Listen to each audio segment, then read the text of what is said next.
bore pan ddaeth Wil lawr I gael ei frecwast o yw'r gwenyn meirch. Roedd golwg anfodlon iawn ar wyneb I fam. Diar Anwyl, mae'r lle ma'n edrych fel cwt mochyn ydi wir, medde hi. O'n I ddim pryd y gwelodd y drysau got o baint, a dydy'r gegin ma ddim wedi wyngalchu ers blynyddoedd o. Cwac, medde Wil. Naiff na dim gwyngalch i'r gegin. Dy dad, mae diogi bron a'i fyta fo'n fyw. Gwranda, rwy'n gorfod mynd I roi tro a Mari Pickles rwan. Dydy ddim hanner da drion. A thra byddai o ma, rwy am I tŷ o falu am y tŷ, a thacluso chydig ar y gegin ma'n gwneud I. O ia, a nôl dwsin o falwod o'r ardd I ginio. Cwac o'r gore, mam.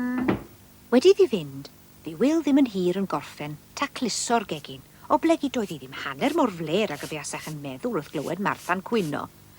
Yna mi aeth allan i'r ardd a ffowlen a chasglu dwsin o falwod tew braf, a'i golchi yn y sinc wedyn ar gyfer cinio. Beth na I rwan, Cwac? Meddyliodd Wil. Mi o'n I benau. Mi wyngalchau'r gegin fel surprise I mam pan ddaw I adra amser cinio. Ar unwaith mi writhrodd o gwmpas y gegin a bwrw ati. Cyn pen dim roedd y dodrefn I gyd wedi symud I ganol y stafell.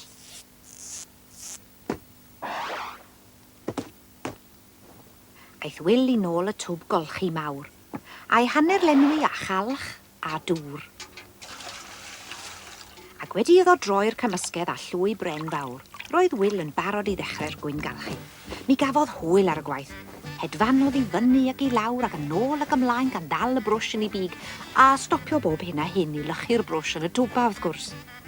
Cyn bo hir, roedd y wal gyntaf wedi gorffen, yn yr ail, ac yna'r drydedd o gwmpas y lle tân. Ond pan ddaeth at y wal olaf, fe ddigwyddodd trychineb. Pan drodd Wil I gefn I roi gwyngalch ar y brwsh, edrychodd hwmffra I mewn drwy'r ffenest a sefyll yn o'n syn wrth weld y llanast. Cyn I hwmffra fedru dweud gair roedd Wil wedi troi nôl ac wedi gwyngalch I wyneb o. Pan welodd Wil beth oedd wedi digwydd, mi gafodd y fath fraw fel y gadawodd i'r brwsh syrthio i'r twb a thasgu rhagor o wyngalch dros hwmffra. Cwac, ma'n flin gen I, Dad. Aros dim y gagafel yn o ti ras o mwstafydd. A chymryd cam tuag at Wil. Ond gan fod y gwyngalch yn ei lygaid, welodd hwmffra mor twba a'r eiliad nesaf mi blymiodd I mewn iddo.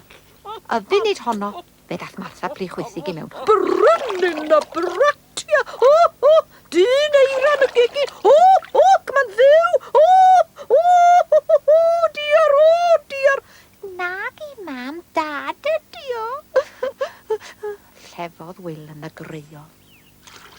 Bu Martha ddim yn hir cyn martio hwmffra allan i'r bierth a rhoi Wil I bwmpio dŵr nes fod I dad yn hollol lan. Ac mi gafodd lwyed fawr o ffisig y rhagael anwyd a mynd i'r gwely gadw'n gynnes. Pan welodd hi pa mor dda roedd Wil wedi gwyngalchu'r gegin, roedd gan I mor galon I roi pryd o dafod iddo am wyngalchu dad. Ar noson honno, mi fu Wil yn gwenyn braf yn y gwely wrth gofio'r olwg oedd ar ei dad yn y twb. O, nos da.